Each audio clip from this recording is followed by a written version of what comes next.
So good morning, engineering buddies. Here we go again on another day, another set of problems here in engineering mathematics. But now, dito na tayo ngayon sa plane geometry pa rin, but quadrilaterals na tayo. When we say quadrilaterals, four-sided polygon, no? Nung nakaraan kasi triangle is a three-sided polygon. Now, quadrilateral is a four-sided polygon. So dito na papasok sila square, rectangle, rhombus, parallelogram, trapezoid. Yan, sige. So, tara. Solve na agad tayo ng problem. Actually, nandito na siya. Dito rin yung mga formula ng quadrilaterals, no? So, ayan. So, kindly, sige, pakita ko lang ulit sa inyo ulit yung mamagamit nating formula. Tandaan nyo to, guys. Ito sila, general quadrilateral, squares, rectangle, yung mga basic quadrilaterals. Pakitandaan itong mga formula na to.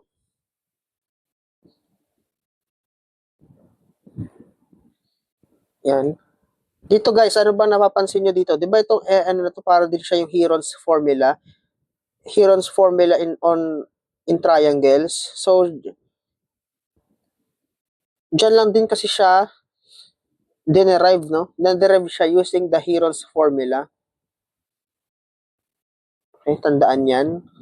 Next. Yan, sige, pakita ko lang ulit sa inyo. Pakitandaan din itong mga theorems.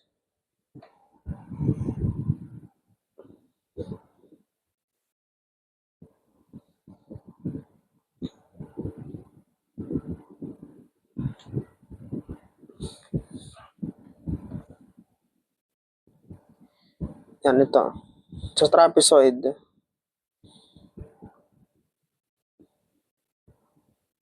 Hindi pala nakat yung area ng trapezoid. Sige, mamaya matatakil naman natin yan.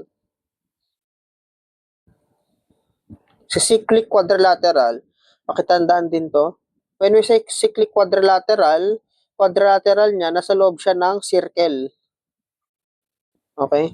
So, lahat ng vertices ng cyclic quadrilateral ay nasa circumference ng circle.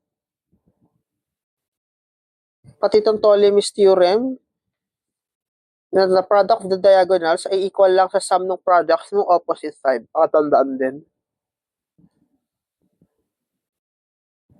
Yan. So, yan, sige. So, ayun lang naman. So, tara, mag-solve tayo ng problem under quadrilaterals, no? Okay. A man measuring a rectangle X and Y meters makes each side 15% too small. By how many percent will his estimate for the area be too small? Sige, paano ba to? So, alam naman natin na meron tayong rectangle dyan. So, let's draw a rectangle.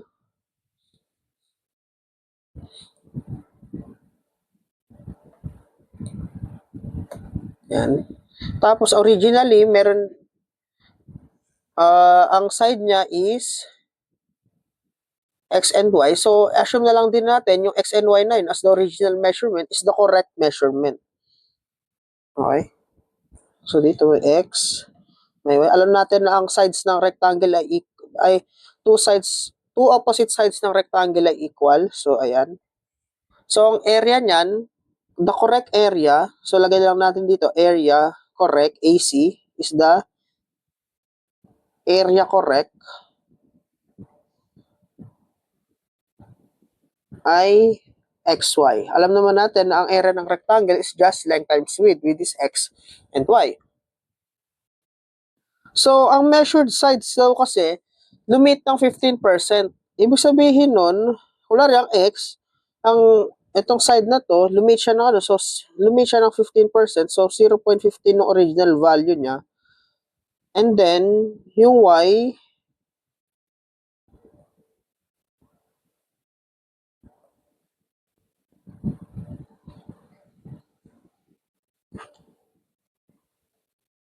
yung side Y niya is lumit din ng 15% ng original. So, ganyan. So, ang magiging area niyan is Di ba x minus 0.15x is 0.85x? 0.85y. So, ang area na bago ngayon, so let's assume na area ni n, area nyo is 0.7225xy. So, sa nakuha yung 0.7225, ito pinag-multiply lang natin yung 0.85. So, yan. 0.7225xy.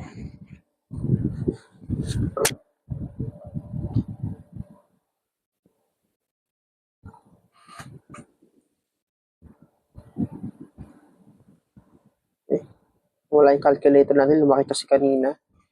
Next, paano ba ito ngayon? Ang measured area, so para makuha natin yung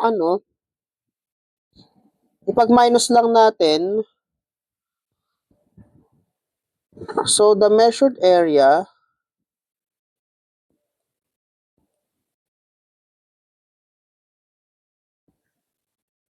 is too small by, ipag-minus lang natin yung original area. Yung original, AO na lang to, minus the area new, which is XY, yung original area, minus 0.7225XY. So, ang difference nila, yung area na is, bali, yan para lalabas niyan, 1 minus 0. So, 0.2775xy or 27.75% ng xy. So, yan, ganyan lumiit yung area. Ang laki ng niliit niya, no? 27.75% yung niliit niya. So, letter C. Yan ang sagot natin, guys. Okay?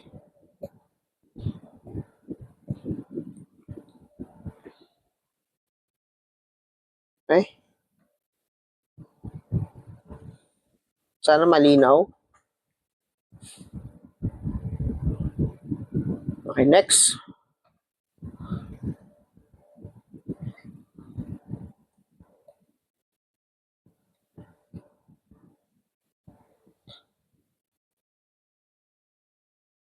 So, a piece of wire is shaped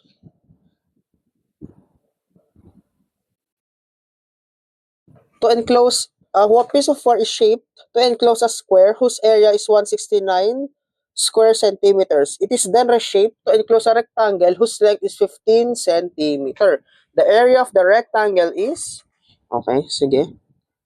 So, let's draw as the square and the rectangle. So, let's say this is the square. Ayan.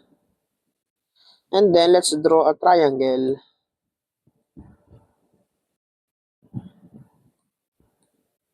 Okay.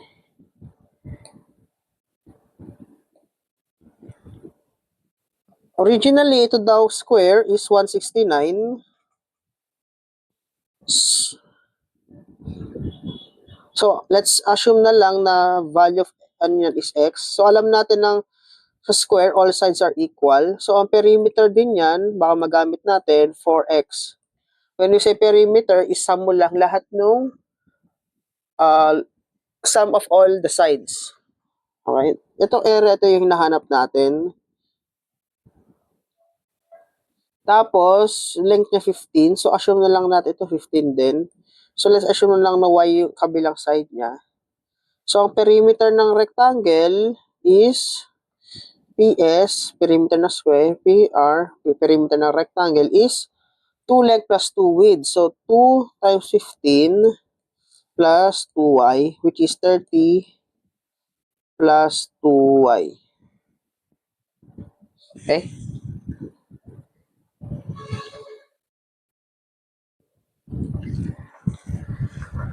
So, ibig sabihin yan, nung nireshape yung rectangle, parang bumuo yung piece of wire na na kapag enclose ng square, dapat ma-enclose din niya yung rectangle, no? So, for the square,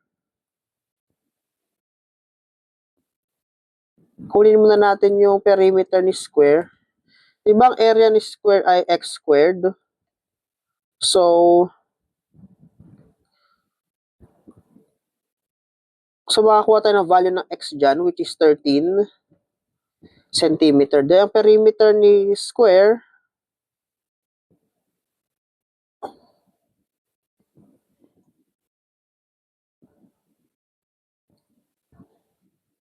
is 4 times 13, which is 52 cm. Ngayon, dahil nalaman na natin yung perimeter niya, equal lang yung perimeter ni square sa perimeter ni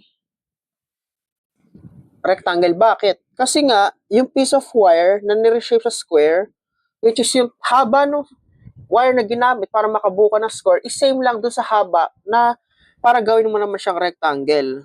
So, 52 din siya.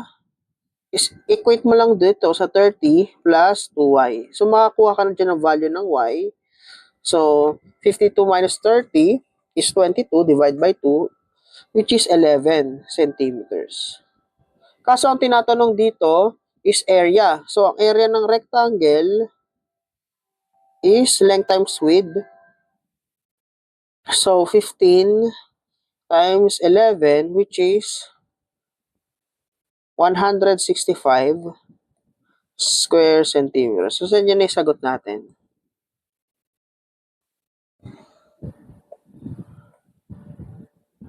Okay?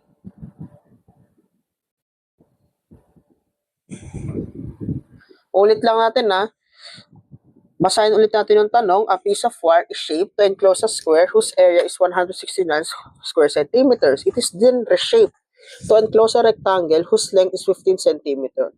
So, yung piece of wire daw na binuo natin as a square is bubuin naman natin ngayon as a rectangle given those parameters na naging 15 centimeter length, etc. So, yung perimeter